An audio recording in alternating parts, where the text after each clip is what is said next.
दोस्तों नमस्कार। अगली कहानी पापी कौन। काशी में प्रताप मुकुट नाम का राजा राज्य करता था। उसके वज्र मुकुट नाम का एक बेटा था। एक दिन राजकुमार दीवान के लड़के को साथ लेकर शिकार खेलने जंगल गया। घूमते घूमते उन्हें तालाब मिला। उसके पानी में कमल खिले थे और हंस किलोल कर रहे थे। किनारों पर घने पेड़ थे जिन पर पक्षी चहचहा रहे थे। दोनों मित्र वहां रुक गए और तालाब के पानी में हाथ मुंह धोकर ऊपर महादेव के मंदिर पर गए। घोड़ों को उन्होंने मंदिर के बाहर बांध दिया। वो मंदिर में दर्शन करके बाहर आए तो देखते क्या है कि तालाब के किनारे राजकुमारी अपनी सहेलियों के साथ स्नान करने आए हैं। दीवान का लड़का तो वहीं एक पेड़ के नीचे बैठा रहा, पर राजकुमार से न रहा गया। वह आगे बढ़ गया। राजकुमारी ने उसकी ओर देखा तो वह उस पर मोहित हो गया। राजकुमारी भी उसकी तरफ देखती रही। फिर उसने किया क्या कि जूड़े में से कमल का फूल निकाला, कान से लगाया, दांत से कुतरा, पैर के नीचे दबाया और फिर छाती से लगा, अपनी सखियों के साथ चली गई। उसके जाने पर राजकुमार निराश हो अपने मित्र के पास आया और सब हाल सुनाकर बोला, मैं इस राजकुमारी के बिना नहीं रह सकता। पर मुझे न तो उसका नाम मालूम है न ठिकाना।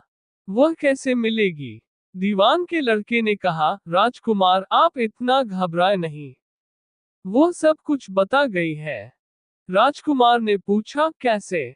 वह बोला, उसने कमल का फूल सिर से उतार कर कानों से लगाया तो उसने बताया कि मैं कर्नाटक की रहने वाली हूँ। दांत से कुतरा तो उसका मतलब था कि मैं दंतबाट राजा की बेटी हूँ। पांव से दबाने का अर्थ था कि मेरा नाम पद्मावती है और छाती से लगाकर उसने बताया कि तुम मेरे दिल में बस गए हो। इतना सुनना था कि राजकुमार खुशी से फूल उठा। बोला, अब मुझे कर्नाटक देश में ले चलो। दोनों मित्र वहां से चल दिए। घूमते फिरते सैर करते दोनों कई दिन बाद वहां पहुंचे। राजा के महल के पास गए तो एक बुढ़िया अपने द्वार पर बैठी चरखा काटती मिली। उसके पास जाकर दोनों घोड़ों से उतर पड़े और बोले, माए, हम सौदागर हैं। हमारा सामान पीछे आ रहा है। हमें रहने को थोड़ी जगह दे दो। उनकी शक्ल सूरत देखकर और बात सुनकर बुढ़िया के मन में ममता उमड़ आई। बोली, बेटा तुम्हारा घर है। जब तक जी में आए, रहो। दोनों वहीं ठहर गए। दीवान के बेटे ने उससे पूछा, माए, तुम क्या करती हो। तुम्हारे घर में कौन कौन है। तुम्हारी गुजर कैसे होती है। बुढ़िया ने जवाब दिया, बेटा, मेरा एक बेटा है जो राजा की चाकरी में है।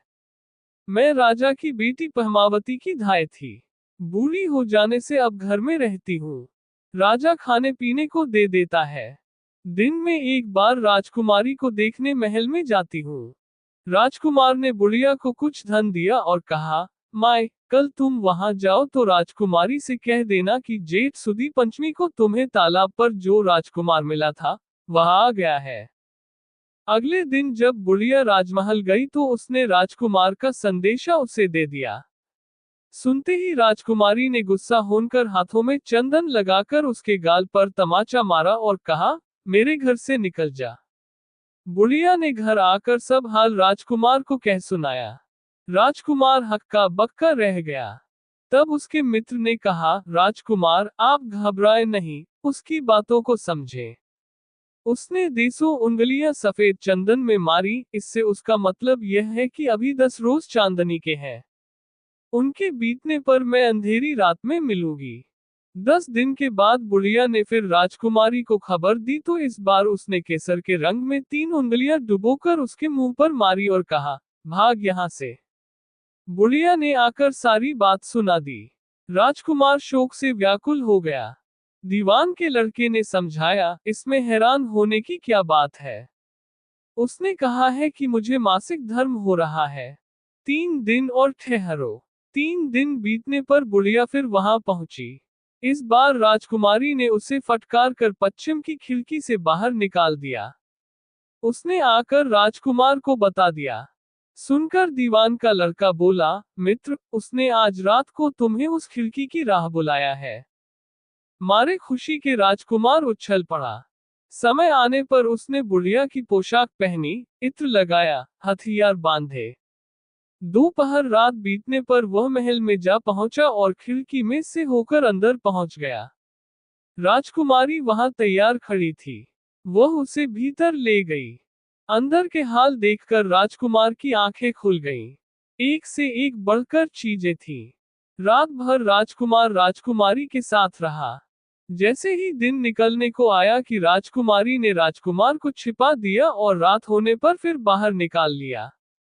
इस तरह कई दिन बीत गए। अचानक एक दिन राजकुमार को अपने मित्र की याद आई। उसे चिंता हुई कि पता नहीं उसका क्या हुआ होगा। उदास देखकर राजकुमारी ने कारण पूछा तो उसने बता दिया। बोला, वह मेरा बड़ा प्यारा दोस्त है, बड़ा चतुर है। उसकी होशियारी ही से तो तुम मुझे मिल पाए हो। राजकुमारी ने कहा, मैं उसके लिए बढ़िया बढ़िया भोजन बनवाती हूँ।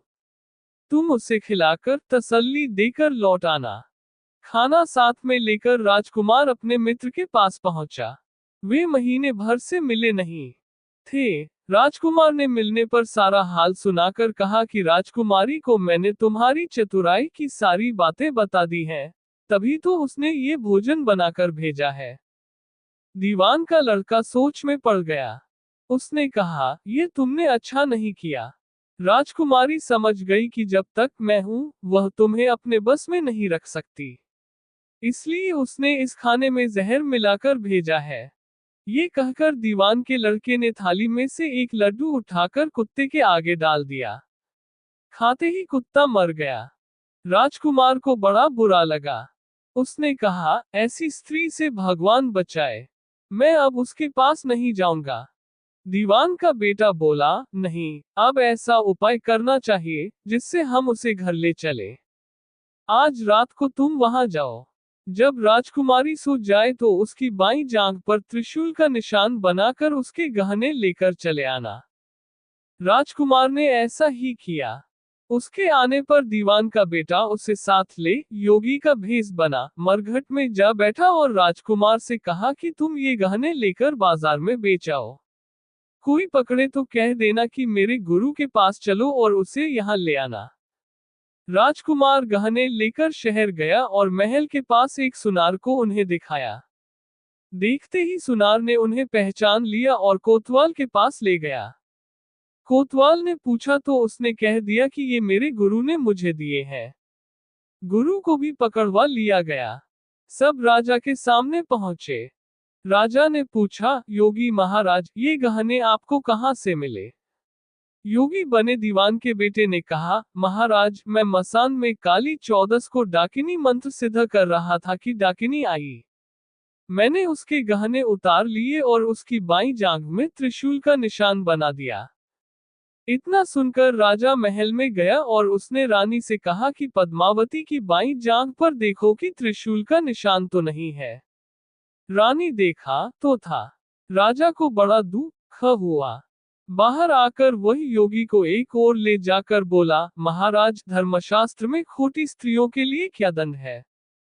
योगी ने जवाब दिया, राजन, ब्राह्मण, गौ, स्त्री, लड़का और अपने आश्रय में रहने वाले से कोई खोटा काम हो जाए तो उसे देश निकाला दे देना चाहिए। ये सुनकर राजा ने पद्मावती को डोली में बिठाकर जंगल में छुड़वा दिया। राजकुमार और दीवान का बेटा तो ताक में बैठे ही थे। राजकुमारी को अकेली पाकर साथ ले अपने नगर में लौट आए और आनंद से रहने लगे। इतनी बात सुनाकर बेताल बोला, राजन, ये बताओ कि पाप किसको लगा है? राजा ने कहा, पाप तो राजा को लगा। दीवान के बेटे ने अपने स्वामी का काम किया। कोतवाल ने राजा को कहना माना और राजकुमार ने अपना मनोरथ सिद्ध किया। राजा ने पाप किया, जो बिना विचारे उसे देश निकाला दे दिया। राजा का इतना कहना था कि बेताल फिर उसी पेड़ पर जा लटका। राजा वापस गया और बेताल को लेकर चल दिया। बेताल बोला, राजन, सुनो, एक कहानी और सुनाता हूँ।